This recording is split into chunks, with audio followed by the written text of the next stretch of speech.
जुहार जे माँ समले आज हूँ आम पश्चिम ओडिशा बड़खा तिहार जेनटा कि आम नुआखाई बोली जानसु। इटा हूँ मोर फास्ट ब्लॉग। आशा करुचे आपण समस्ते भल थिबे।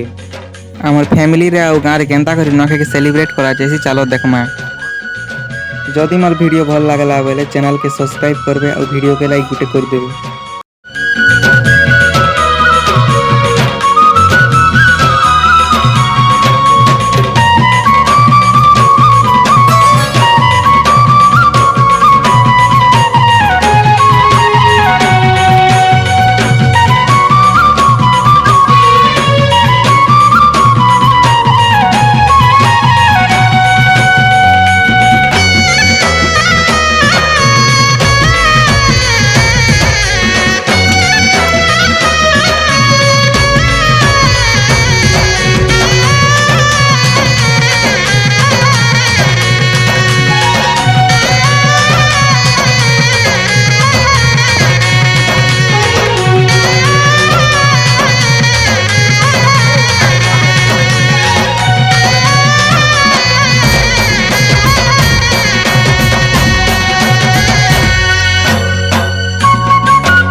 तो गाइस पूजा कर सारा पर माँ लक्ष्मी को प्रसाद खाऊचे इटा।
तो गाइस खाई सारा पर यहाँ गाँव के पले आसलु न नुआखाई भेट घाट हबार लगी।